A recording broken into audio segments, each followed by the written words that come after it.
get a prize for being the first student here today.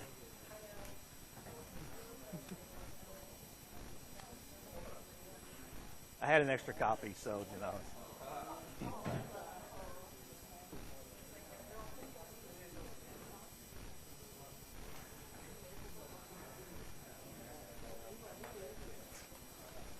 Okay, let's get going again today on chapter 3. Hopefully, if some of you were here really early, I was in here a little before 11:30 installing software, making sure things worked, which is a good thing because it took 45 minutes to download one program software. But we do have it set up, it's ready to go. So hopefully everything is going to work today.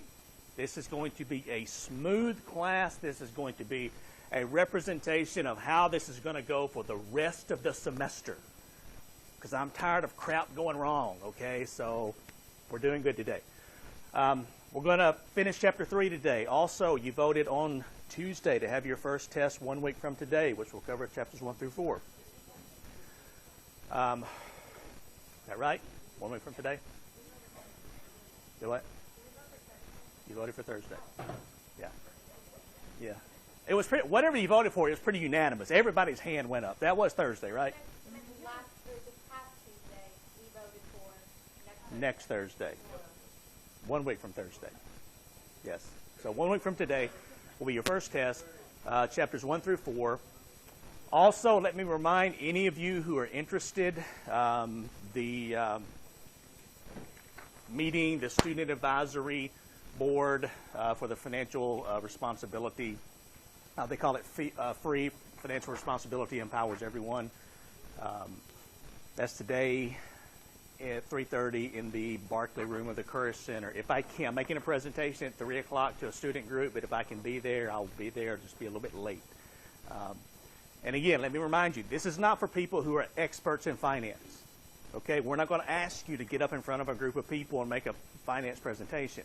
It's simply for anyone who's interested in helping us, the various departments on campus, understand what are the needs of the students at Murray State University. What are the financial needs? What kind of programs could you benefit from? What kind of help? What kind of courses, speakers, that type of thing. And so all you have to be is a student who knows something about the rest of the students at Murray State.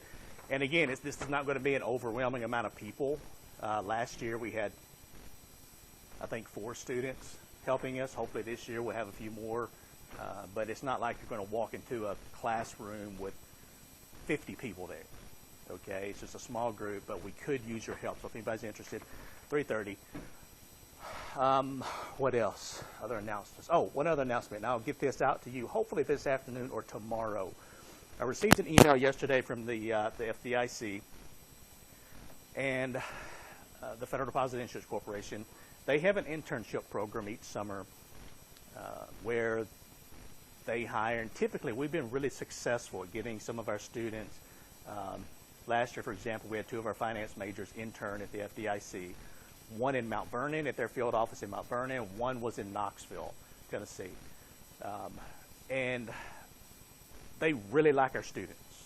And so they sent a really nice email yesterday saying that our students have done a good job for them. They want to hire more of our students for interns and to get the word out because they're getting it to us just a little bit early because they have a really narrow application window.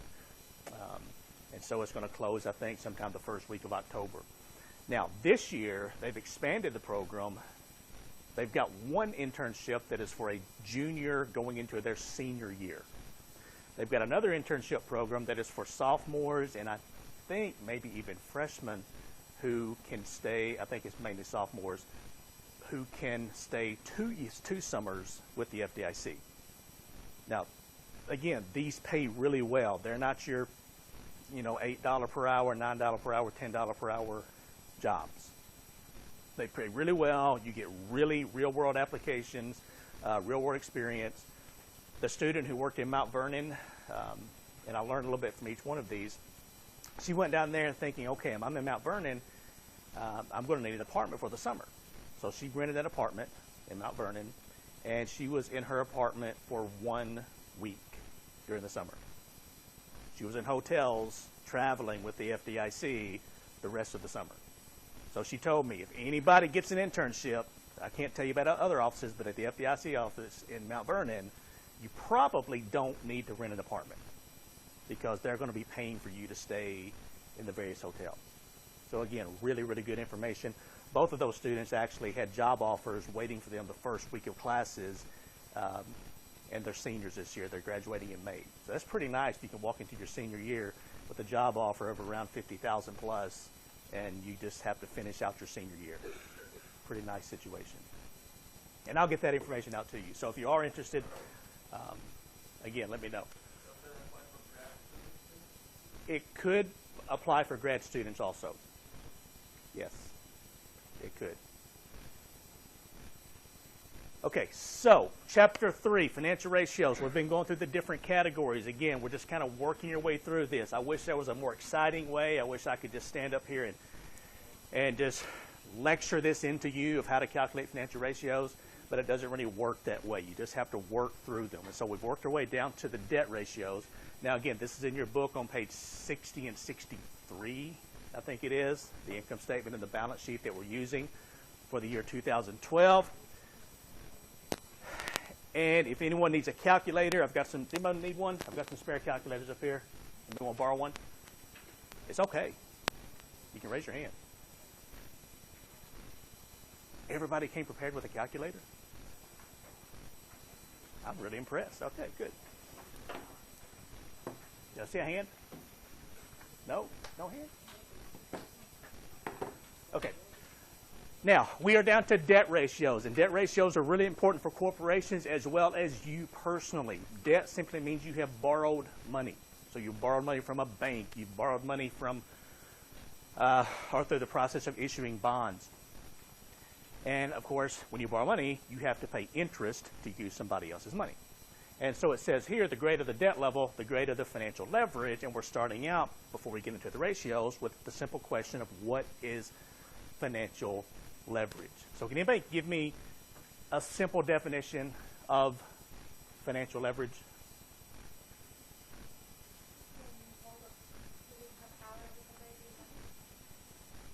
Okay, it could factor into that, okay? Somebody else help me out here. Okay, let's take a step back then. What is the definition of leverage?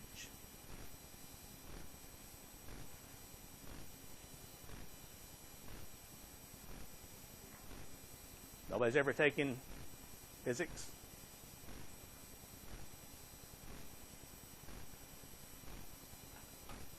Wow, I can tell it's late in the week, okay? You're tired. All right. Let's even make it simpler than that, okay? I want you to picture this in your mind. Because leverage, if you think about it, I mean, it's probably not that easy to define, but you can picture leverage. For example, let's say that we need to leave the room, and there just happens to be a really large rock in front of the door. But we can't leave. So we can push on the rock, we can tug on it, we can try to get it out of the way. It just will not move. But it just so happens that, as strange as it is, that the rock is in the room with us, a big giant rock, there's also a big, long steel pole. It's about 8 feet long. And if I've got a small pivot point, let's say a smaller rock, that I can put here, and then I can take that steel pole and jam it under the big rock, put it on the pivot point, and then push down on the steel pole, it will create leverage, which will push the larger rock out of the way. Everybody kind of picturing that in your mind? How that's working? Okay, that's leverage. It's simply using less force than would otherwise be necessary to magnify the gain from that force. Okay, so financial leverage, the definition of financial leverage is using borrowed money to magnify your gains or losses. Financial leverage is using borrowed money to magnify your gains or losses. And that simply means that if you're a corporation or if you're a personal investor and you borrow money and you make really good decisions and you have gains, those gains are going to be magnified because you're using somebody else's money. If you have losses because you've made bad decisions, those losses are going to be magnified because you've used somebody else's money. So it works both ways. Here's a really, really simple example. And actually, I think this is working today, so you can see this in action. Let me try this out. Let's say, for example, that you want to invest in some stock, and you have saved $5,000. Now, I can't promise you this is going to be really neat, okay? Because with this, even as long as I've been doing this, I'm looking in one place and I'm writing in another place. You may think that's easy.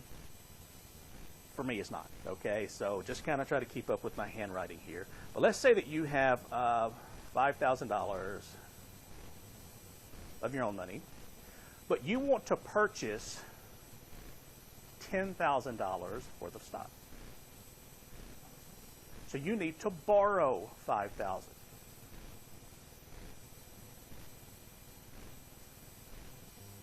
So you do some research, you find a stock you want to invest in, you buy $10,000 worth, $5,000 with your money, $5,000 with money that you borrowed, and you make a good investment, and a year goes by, we'll say 1 year exactly because it makes our calculations nice and neat, and your stock has gone from $10,000 in value to $12,000 in value, and you decide to sell, okay? So if we want to calculate the return on our investment, what we would do is we would take the value of the stock when we sell it, minus the value of the stock when we purchased it, $12,000 minus $10,000, so that's going to equal $2,000, and that is our gain, divided by the amount of money that we have invested. So 2,000 divided by 5,000 equals how much?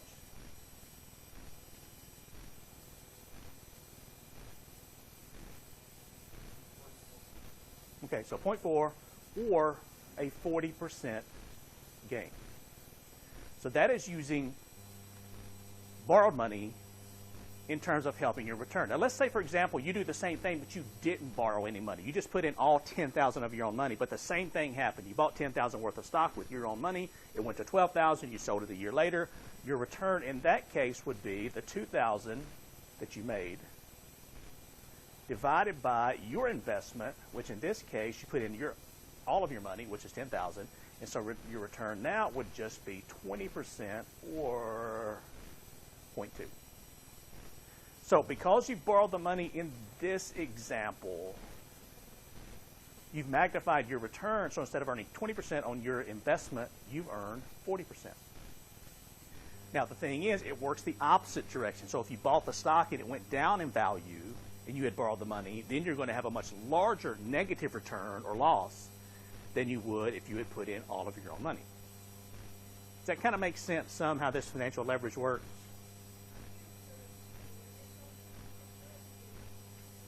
You do have to pay $5,000, but, and I'm simplifying it a little bit here because I'm not assuming, because you have to pay interest and I'm leaving that out. So you have to pay a small amount of interest on this money. But you've still earned the $2,000. Okay, that's the point here. This is as we're looking at this is the number that we're concerned with. How much money did you make on your investment? Of course, you do still have to pay back the $5,000 that you borrowed plus interest, but you still made $2,000 using the borrowed money or using all of your own money, which is here.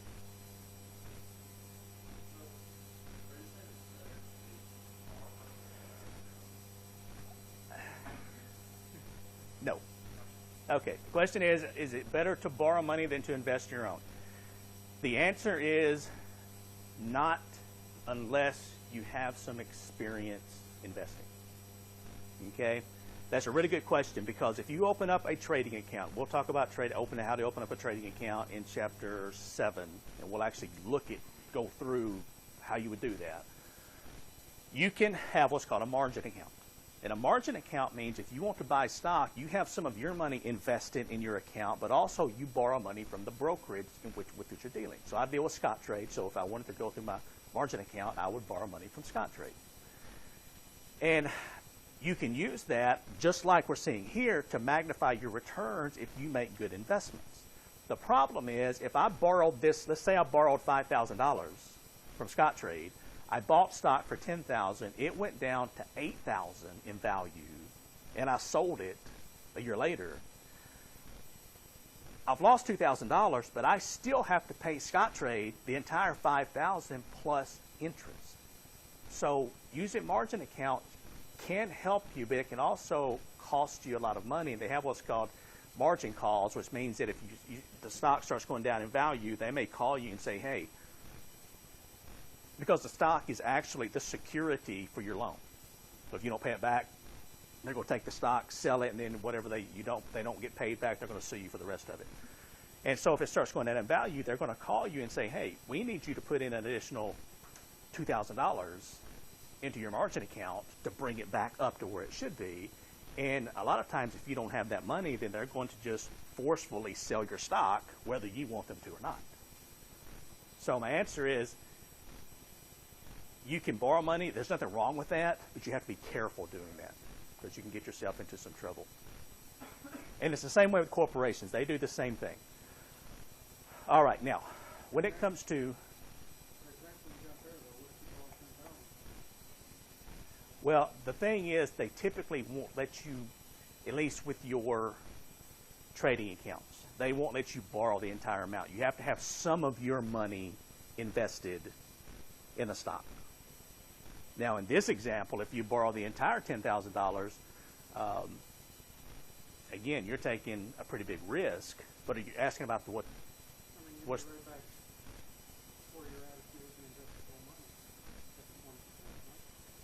Well, actually, no, because if you borrowed, because what we're using as our denominator is going to be the amount of money that you put in yourself. So if you borrow $10,000, you don't put any of your money in, you make $2,000 on it, essentially all of that is profit.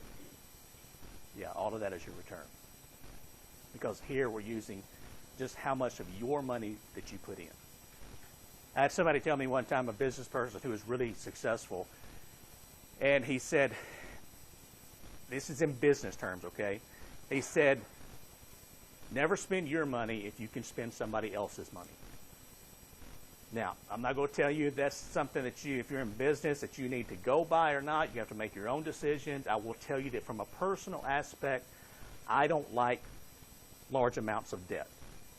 Okay, I just don't. It's just how I operate. But there are some people out there, as we'll see in just a minute as we get into the ratios, they're fine with debt up to their eyeballs. You know, they borrowed money for their cars, their house, their jet skis, their ATVs, their bass boat, their everything, and they can barely make their monthly payments, but it has no effect on them whatsoever. Whereas other people, if they have that much debt, I mean, it's paralyzing to them. They wouldn't be able to sleep at night. So you really have to decide personally how much debt are you comfortable with, and how do you want to live your life from a personal finance aspect, okay, which is different than sometimes from a corporate aspect. And let's look at a couple of these. One is the debt ratio. This is one of the most popular ratios calculated for corporations and for individuals, and it's simply total liabilities divided by total assets. So we can calculate this, our debt ratio for our corporation for 2012.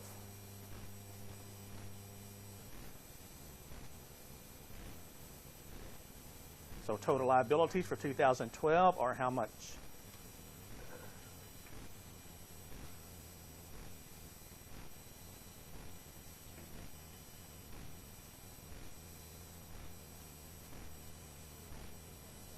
$1,643.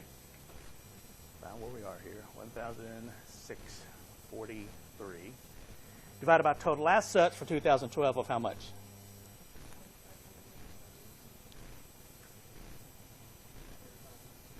Okay, $3,597.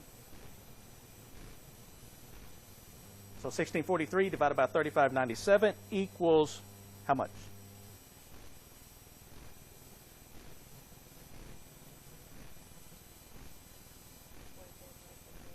.4568. So we will say 0.46.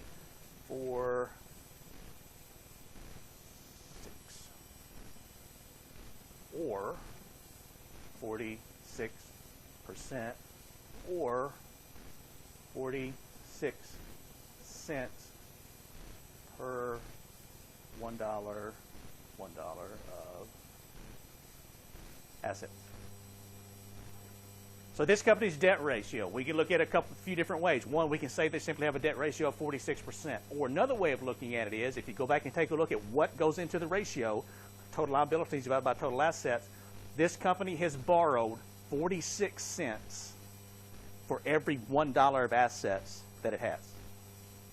Now again, is that high or low? We don't really know at this point. But again, the higher this ratio, the higher the percentage, the more financial leverage a company is utilizing. That makes sense? And when you're looking at different corporations, some corporations and some industries simply lend themselves to more debt. They can just handle more debt. For example, companies that are very capital intensive. By capital, I mean they have a lot of machinery, a lot of equipment, a lot of buildings, land. And the reason is they have a lot of collateral that they can use to secure the money that they borrow. Whereas other companies that are less capital intensive, they tend to have trouble borrowing as much money. Okay, so debt ratio. And here's a couple things here, which I just talked about. Measures the portion of assets financed by the firm's creditors. And the creditor, again, is simply somebody who loans the company money. The higher the ratio, the more financial leverage is utilized. Here's another one, the times interest earned ratio. This is equal to EBIT. That stands for earnings before interest and taxes. Now, on your income statement, I think it has a different name. Okay, it does. Can somebody tell me on the income statement for your company, what's the name of the line item that represents earnings before interest and taxes? You're close. It's not net profit before taxes. Operating profit. You'll notice you've got operating profit, and then you take out EBIT, you take out interest, and then you take out taxes. Okay? So the operating profit for our company for 2012 is $418. Does everybody see that on the income statement? So we've got, okay, so this is the times interest earned, 418 divided by interest, and we've used that, I think we've used that before, maybe interest expense, everybody see interest expense right underneath that? Actually, that's wrong. That should be 93 divided by, is that right? Okay, that's right. 418, interest expense is 93. Does everybody see where these numbers are coming from? And 418 divided by 93 equals how much?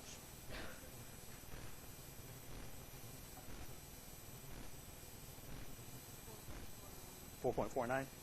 Okay, so 4.49 times. Now, what this tells us, again, think about the names of these ratios. They're not that complicated. Times interest earned. This tells us how many times in operating profit this company, or how much it makes in operating profit as compared to its mandatory interest payments. Because remember, the interest, that's what the company is paying for borrowing money. So you have to make interest payments. They're not negotiable. And this company has $93,000 in mandatory interest payments.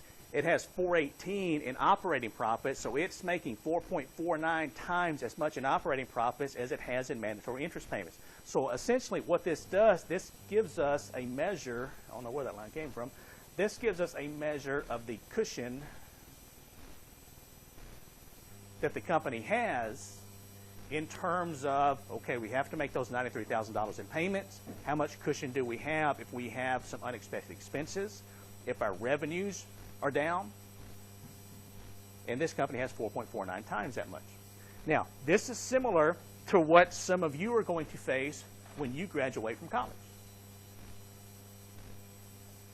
When you're in college, let's say you have, for example, $1,000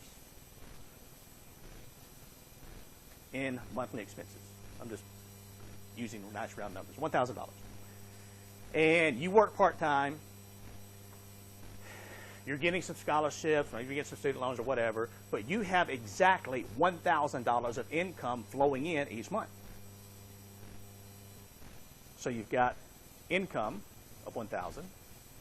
You've got expenses of $1,000. So you have basically a ratio of income to expenses of 1. There's not much cushion there. If you have an emergency, if something breaks down, you have to pay for it. If you maybe don't get as many hours at work this month as you thought you were going to, then you can have some problems. But hopefully what's going to happen is you're going to graduate, you're going to pass your Principles of Finance class, you're going to get your degree, and you're going to go out and make a lot of money. And so you're going to get your first job, and let's say with your first job, you start making, I don't know, I'll just use a number here. Let's say you're going to make $4,000 per month. Now, we all know that when you graduate from college, your expenses are going to go up. That's typically how it works. But this is where you have to be smart, because a lot of times, from a personal finance aspect, when you graduate, you start having money come in, you start spending a lot of money. And that's where you have to sort of control yourself and think, okay, I know I've been doing without for the last several years, but maybe I don't need a brand new car. Maybe I just need another car. Maybe I don't need the most expensive apartment out there. I just need a nice apartment to rent. And so let's say that your expenses go to $2,000 per month. Now you have a cushion of 2. That means that if something happens, if your expenses increase unexpectedly during the month, or if your income goes down unexpectedly during the month, you can still make your mandatory rent, car payment, student loan payments, whatever else that is mandatory you have to make. And it would be really nice if you could push this up to a cushion of 3 or even 4. That gives you a lot of leeway in terms of something going wrong. Does that make sense? Sort of what I'm talking about here? It's the same way for corporations with their times interest earned ratio. This is simply looking at it from a personal finance perspective.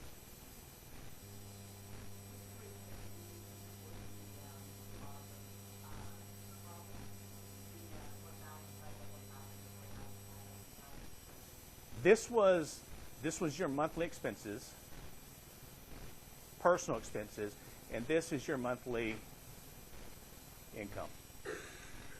Okay? And here we just doubled it and we said, okay, your expenses go up and your income goes up. And what I see a lot of times is, people, and it's just human nature that the more money you make, the more money you spend. That's just how it is. But a lot of times I see people that they might have been better off when they were in college than they are making $75,000, $80,000, $100,000 per year. Because if you make $100,000 per year in income, but you spend $120,000 per year, you're not in very good shape financially. And that's what a lot of times happens to people, at least until they kind of wake up and realize what's going on. The problem is a lot of times you don't wake up for 10 or 12 years, and you get yourself into some really, really serious financial problems, and then you have to start digging your way out. So what I'm trying to do is simply make you aware of this so that you don't get yourself in those financial problems, and you don't have to worry about digging yourself out of a financial hole. Believe me, there's enough other things, other problems in life that you can deal with, but if you can leave the financial part out, that's a huge benefit. All right, so times interest earned ratio. And so that's what it tells us here. Measures the firm's ability to meet contractual interest payments as they come due. Typically, the higher the better. And our next one, okay, this one we're not going to deal with. You don't have to calculate this. I will tell you what it is. And the reason is we don't always have this information on the balance sheets and income statements that you have for test purposes, or even in the back of the book for practice purposes, back to chapters. But what this is the fixed charge coverage ratio. It's similar to the times interest earned ratio, but instead of just looking at the interest payments that we're covering, we're looking at all of the fixed payment obligations. So things like interest charges, lease payments, sinking fund payments, etc. So if you wanted to calculate it, you could. You just plug the numbers in. This is earning for interest and taxes or operating profit plus lease payments divided by interest charges plus lease payments plus sinking fund payments divided by 1 minus the tax rate. But you're not responsible for this for homework purposes or test purposes. Okay. Okay, next category, profitability ratios. Another really popular set of ratios looked at by managers, investors, regulators. We've got 5 listed here. Some of these are in your book, some of these are not in your book, okay? So, again, pay close attention to this. The first 3 are profit margin measurements. And we just kind of work our way down from gross profit margin to operating profit margin to net profit margin. Our first one is the gross profit margin. It is gross profit divided by sales. So for our company, for 2012,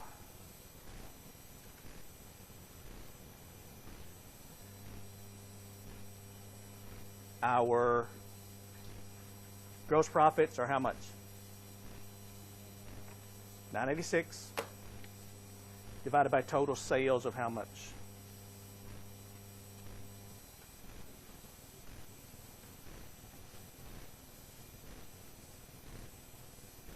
$3,074. Sales revenue, very top line of the income statement.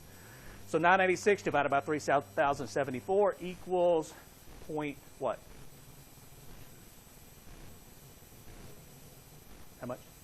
0.32. Or 32%, or 32 cents per $1 of sales. So what this tells us is, after this, when this company sells $1 worth of whatever it's selling, and it pays for the cost of goods sold, it makes a profit of 32 cents. Or 32%. Again, is this good or bad? We don't know at this point. Let's move down to the next one, operating profit margin. Operating profit margin is going to be operating profit or earnings before interest and taxes divided by sales. So we know what sales are. We just put that down. That's 3,074. And our operating profit, we just looked that up earlier. We said that was 418.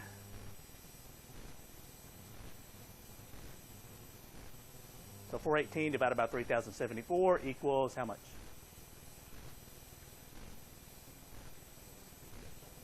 Point what? 0.13. So we'll say 0.14.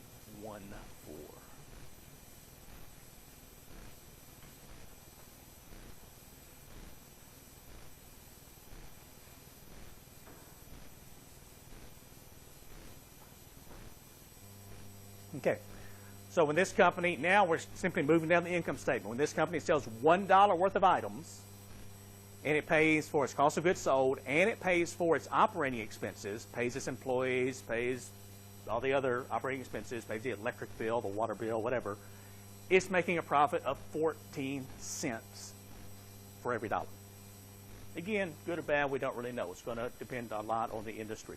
Our last one is net profit margin.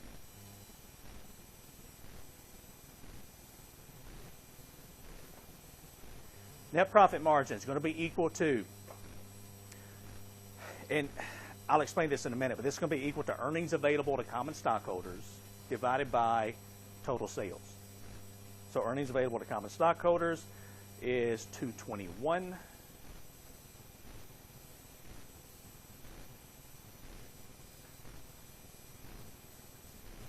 Divided by sales of 3,074.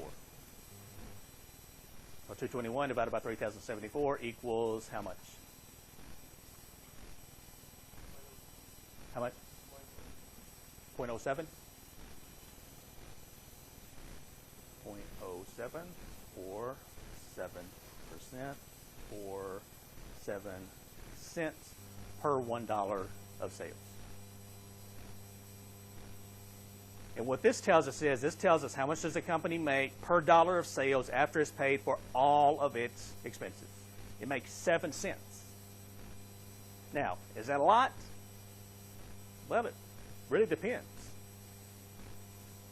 For example, if you're in we talked earlier about the grocery industry on Tuesday. We talked about maybe the profit that a grocery store makes from selling a loaf of bread, or maybe for selling a can of green beans.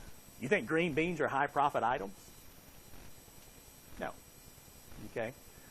But if you look at compare that to maybe a company like what's the company? Boeing. Boeing Corporation make, among other things, the big jetliners. Jetliners, I mean, how many jetliners do you think Boeing makes per year? Do they make thousands and thousands and thousands? No. They make very few. But they're high profit margin items. So Boeing selling just a few jetliners may be just as good of a company and as profitable as, say, Kroger, that sells millions of cans of green beans per year. They're just in different industries. Another high profit margin industry is the jewelry industry. Has anybody in here ever worked for a jewelry store? Has anybody ever bought jewelry? And by jewelry, I mean like real jewelry. Okay, like diamonds, sapphires, emeralds. Okay, jewelry is an incredibly high markup item. The markup on jewelry can be anywhere from 300% to 500% over cost. That's why you see a lot of jewelry stores, and they almost always have a sale going on. And it's not just a 10% off sale, it's a 75% off sale. A company cannot stay in business on a long-term basis having 75% off sales unless their markup is incredibly high. So what I'm telling you is, guys, if you haven't bought your engagement ring yet, when you're shopping for that perfect ring for that perfect girl, you've got some negotiating room. There's a huge markup. Do not walk into a jewelry store, look at the first price you see, and go, I want that ring and I'm going to pay that price. If you do, you're stupid. Okay? That's just how it is. You can save yourself a lot of money. Okay, that's your personal finance tip for the day. Okay? There you go. Okay, so net profit margin, 7 cents. Okay, so gross profit margin, operating, and net profit margin. Now, I wanted to point this out to you. And it's in red here, so you'll notice it. And the reason I point this out is because for the company that we're dealing with in our textbook, they have two types of stock. They have preferred stock and they have common stock. So you'll notice on the income statement, there's a line that says net profit after taxes. But then we subtract from that the dividends paid to preferred stockholders, and we have a line called earnings available to common stockholders. Now, what this says is earnings available to common stockholders is the same as net profit if the company has no preferred stock. Because if they have no preferred stock, they pay no preferred stock dividends. So the practice questions in the back of the chapter, and probably the questions that you're going to see on the test, will not have preferred stock dividends. And so if you're going through and you're looking for the line item that says earnings available to common stockholders, sometimes it just says net profit after taxes if they don't have preferred stock. So I want you to know that that's what you would substitute in here if a company doesn't have preferred stock. Does that make sense? Okay, and we'll go through a practice problem and take a look at that. Okay, ROA, return on total assets. Really popular ratio, looked at, used a lot by financial analysts. Earnings available for common stockholders divided by total assets.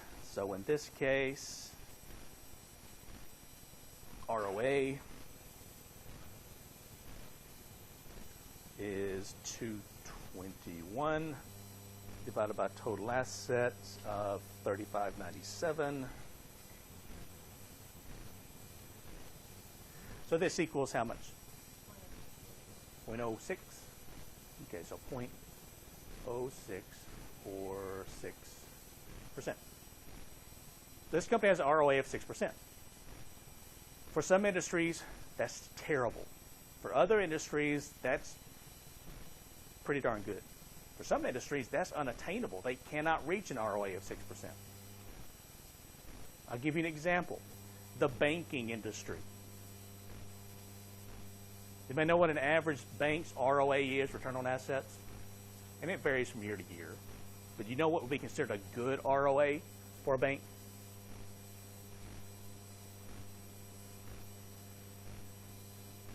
1%. If a bank makes a 1% return on its assets, that's not bad. And that's a really, really small number. That's a small amount of profit. That's why banks, when it comes to lending, that's why banks have to be very conservative when it comes to who they lend money to. Because if you've got a 1% ROA, you don't have much room for mistakes. And just a few bad loans can wipe out all of your profit.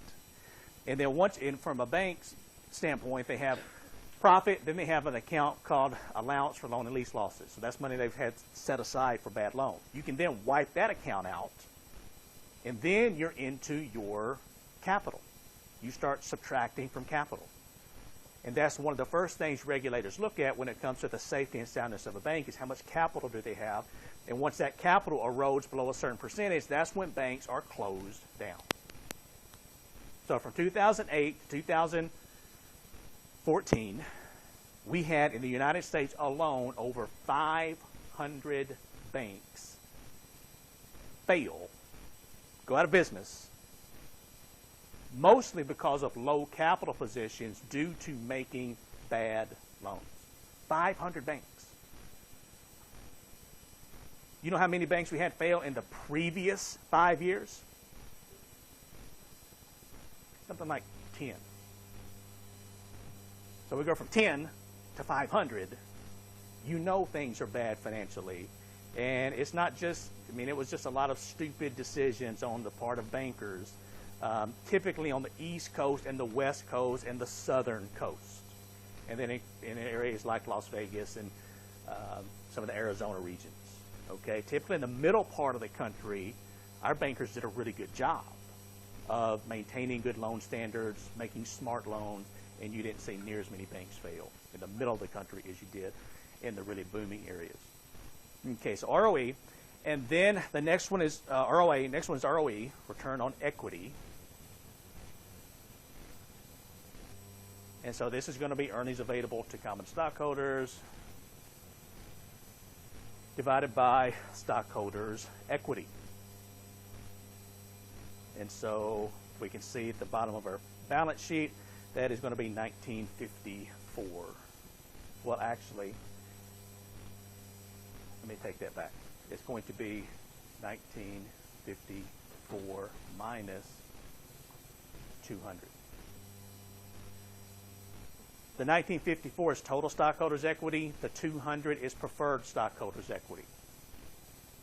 Because the actual definition for this is earnings available to common stockholders divided by common stockholders' equity. And so if you go back and take a look at your balance sheet under the stockholders' equity portion, you're going to see preferred stock of 200. So we're subtracting that out to just show common stockholders' equity. And so 221 divided by 1754 equals how much? 0.13 or 13%. Okay, so this company has a ROE of 13%. Now, this doesn't mean that if you're an investor in this company, you earned 13% on your investment last year or in 2012. This is simply what the company earned on the investor's addition to the company. And so that's what that will tell us. Okay, so that's ROA, and here's ROE. So this is what I was talking about, common equity. Now, again, if the company doesn't have preferred stock, you don't have to worry about subtracting anything out. You just have stockholders' equity, and it's all common stockholders' equity. But if they do have preferred stock, you have to subtract that out. All right, is everybody with me so far? Still awake? Okay, I promise it gets better than this. You've got to make it through Chapter 3 and all of our ratio analysis. When we get to Chapter 5, which is going to be our next chapter, then we're going to get into what I would call real finance. Time value of money, using your financial calculator. That reminds me, by the way, if you don't have a financial calculator yet, you need to be buying your Texas Instruments BA2 Plus or whichever one you're going to use. For the first test, you don't need a financial calculator. You just need a regular calculator. But what we might do is, depending on where we finish up, we might actually get into a little bit of Chapter 5 on Tuesday, possibly. Okay, so I'm not sure yet. Okay, so ROE. Our next, and we're getting close to the end here of this chapter, so stay with me. Our next one is market value ratios. EPS, earnings per share, the PE ratio, price earnings ratio, and then the market to book ratio. This is our first one, earnings per share. This is equal to earnings available to common stockholders divided by the number of common shares outstanding. So if we want to calculate this,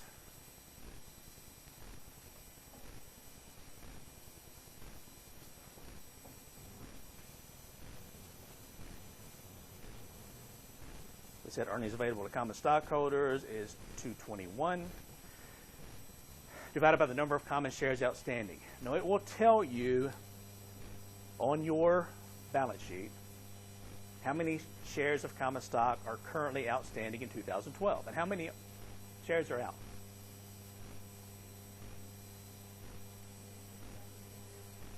Okay, so it says we have in 2012 76,262 shares. Now, I want to point out one thing here. All of the numbers that we're using on our income statement and our balance sheet are in thousands of dollars, which means we've taken 3 zeros off the end of those. The 76,262, that is an actual number. So we have to convert that into thousands. So if we take the 76,262 divided by 1,000, what we would actually have here for our ratio would be 76.262.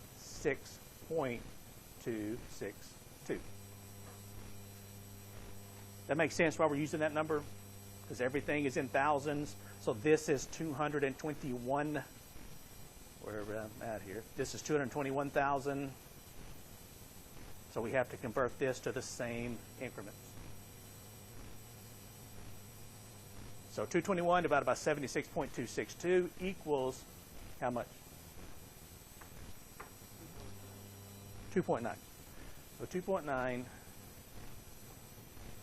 or $2.90 per share. So this company made $2.90 per share. Now, we could say that, or we could simply say the company made $221,000. They're both a measure of profitability. They're just looking at profitability a little bit differently. Okay, the next ratio is the PE ratio. This is equal to the market price per share divided by the earnings per share. The market price, this is what the stock is selling for on the stock market. The earnings per share, of course, that's what we just calculated. So if we go back to our ratio here, put in, so that's the market price, and actually the market price is given to you in the reading itself. And this is typically where I ask you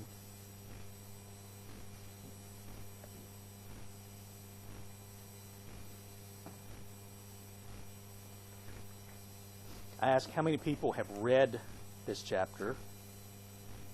I think it's $32.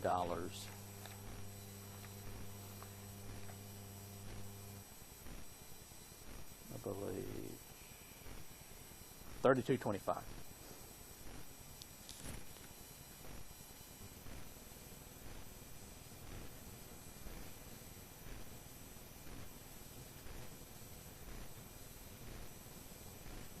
So $32.25 divided by $2.90 equals how much?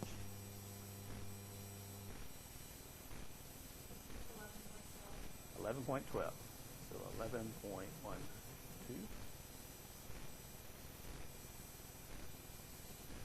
And times.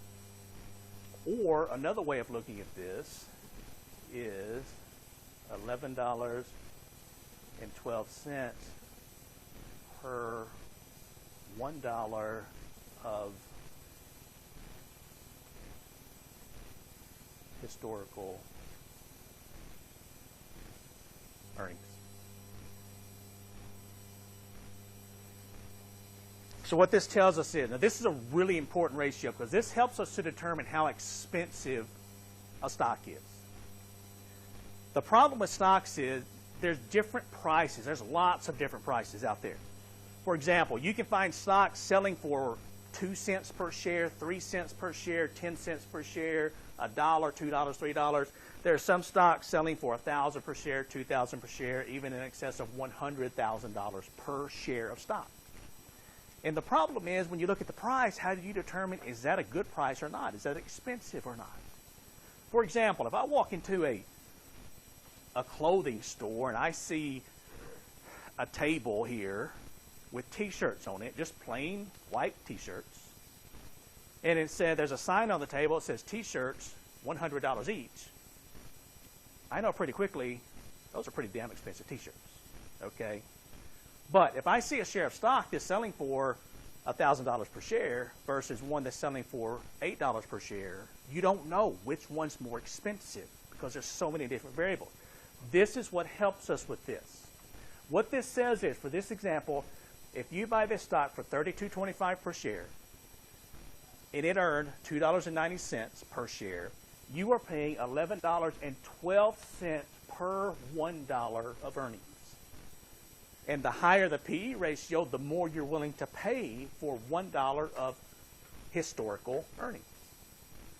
Now, the way we use this is, the higher this number, the more confident investors are in the future of the company. So, for example, when this 11, you know, if you see something with a PE ratio of 15 or 20 or 30 or 50 or even 100, what this is saying is an investor would be willing to pay $100 for $1 of company earnings. So they're expecting some really great things out of this company in the future. And the less they expect, the lower the PE ratio. Now, historically, for what we consider kind of a cutoff point is a PE ratio of around 15. Because it's going to go up or down because the stock market's constantly going up or down. But if you have a stock with a PE ratio of 15 or less, we typically consider that an inexpensive stock. Also, that could be a stock that maybe you don't expect a lot to happen, but sometimes you're surprised. And you can buy that stock cheaply at a low PE ratio, and it really does great things. That means your return is going to be a lot higher. On the other hand, you've got some stocks that are selling for, if they're selling for a PE ratio of more than 15, we consider that an expensive stock, or we look at that as we expect that stock to do really, really good things in the future. Now, it's simply up to you as an investor to determine, am I willing to pay a lot for a share of stock? I mean, there are stocks out there that are real expensive that I have passed on for the last year. I'll look at them and I'll look at the fundamentals, I'll look at the PE ratio, and I'm just like, it's just too expensive. That goes against everything that should be happening with this stock. A good example was Under Armour.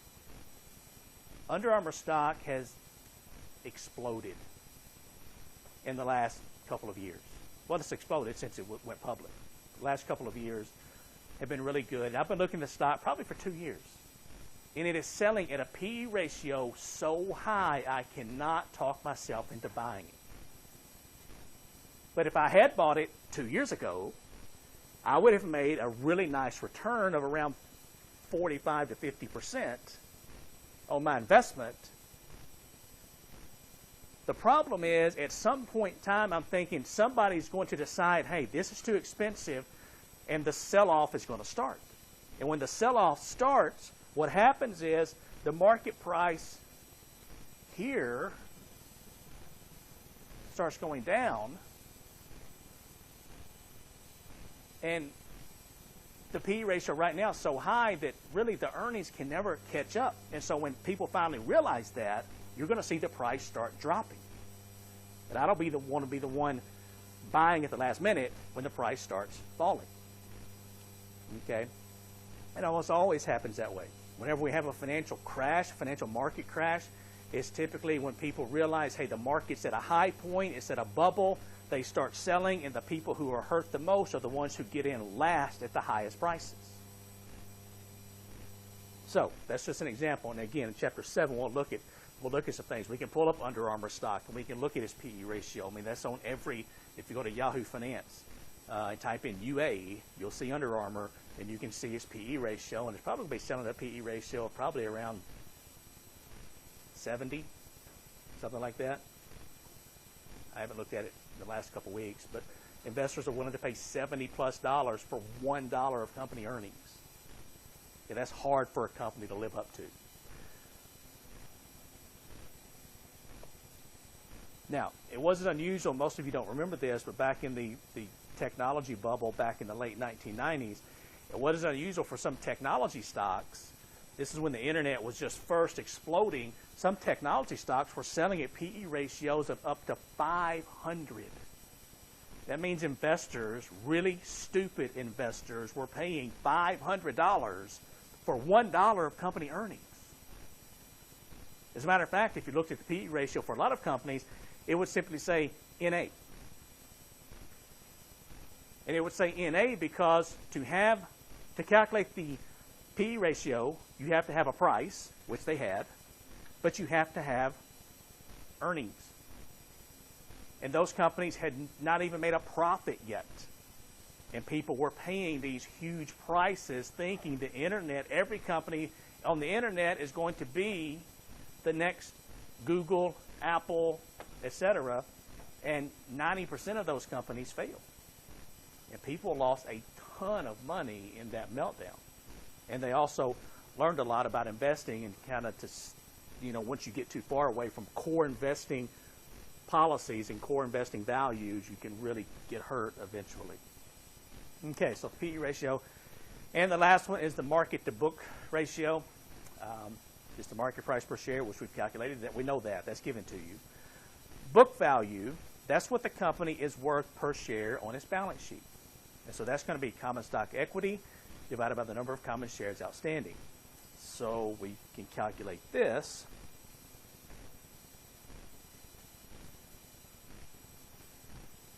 So the book value. So common stock equity, we said that was $17.54 divided by the number of common shares outstanding, which we said was 76.262. And so that equals how much?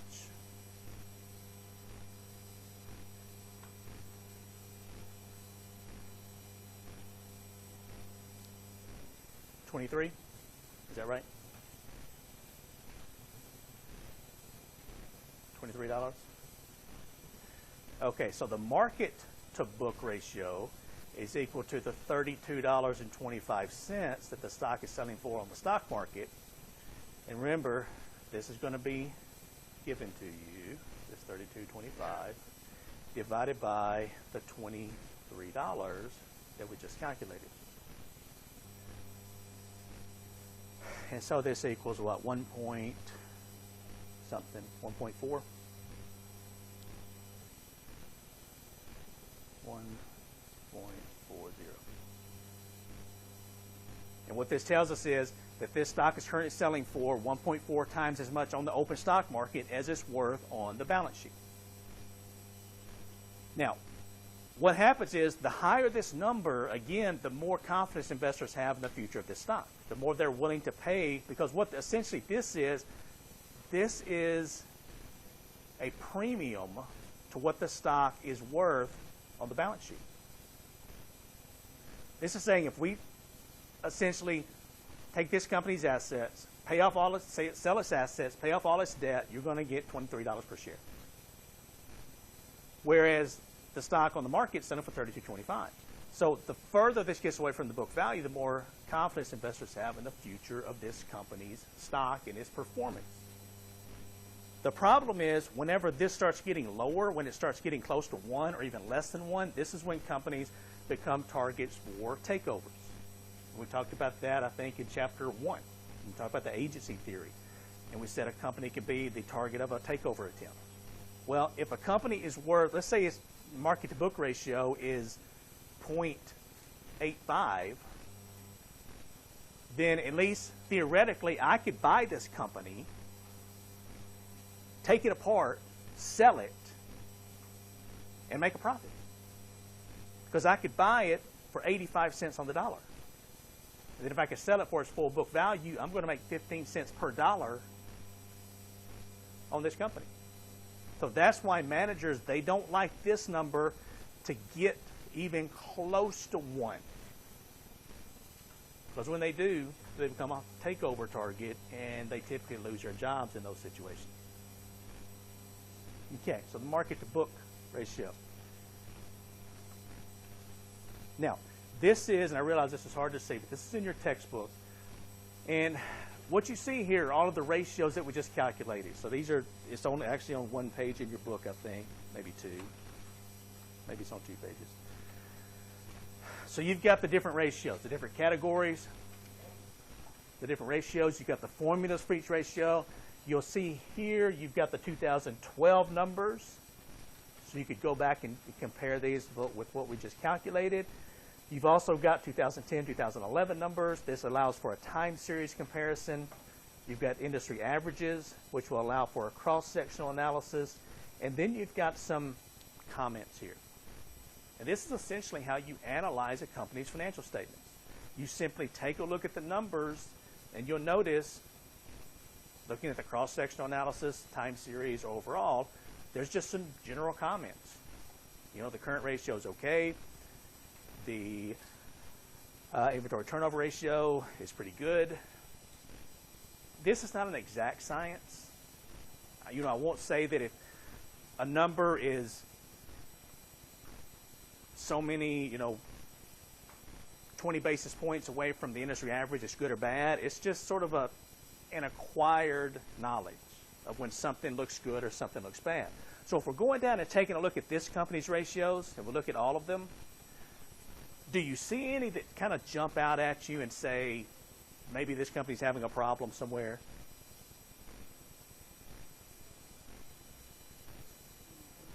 Average payment period, okay. So we can see that that is increasing over the last 3 years, which is taking us longer to pay our bills. And when we compare it to the industry average, it's quite a bit longer. And what else?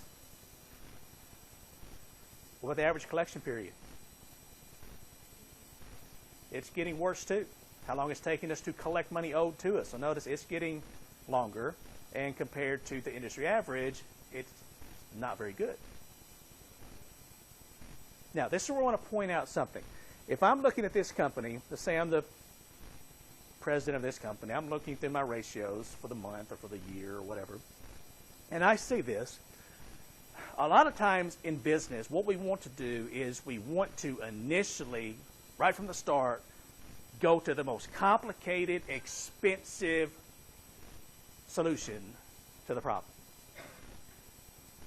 My way of doing things is a little differently. As a former business person, I'd like to start with the simplest solution.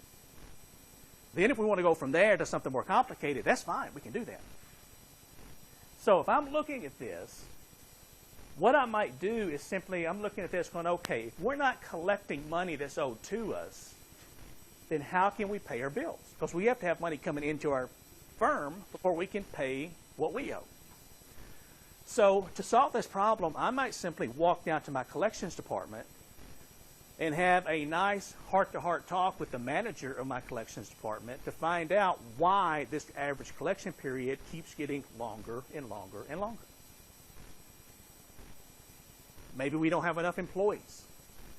Maybe the employees we have aren't doing what they're supposed to do, or maybe the manager of the department is not doing what he or she is supposed to do. But if I can get that straightened out and start getting money flowing in for our average collection period, then we would have the money to possibly pay our bills, which would then shrink our average payment period. So one conversation could solve this entire problem. Now, if that doesn't work, yes, I can hire some expensive analysts to come in and see what's happening, and they can go through our company, and we can go that direction. But it doesn't have to always be that way.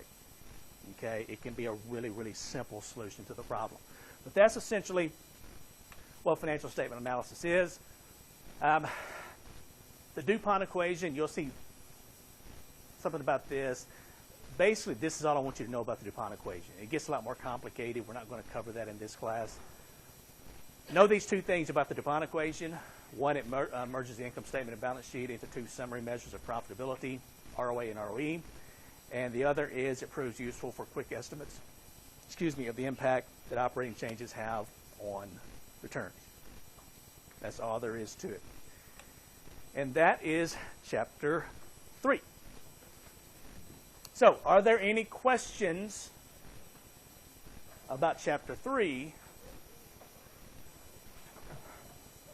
What we'll do on Tuesday, I think it'd probably work better this way. Instead of getting into chapter 5 and then having to go back and pick it up after your test next Thursday, on Tuesday, we'll work on the practice questions at the back of the chapter just to make sure everybody's good with the ratio analysis.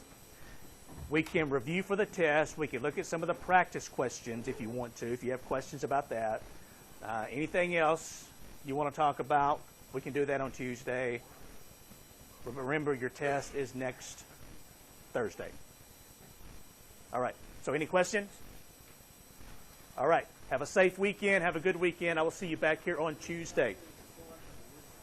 And if you're interested, remember the meeting this afternoon, 3:30, Barclay Room of the Kerr Center.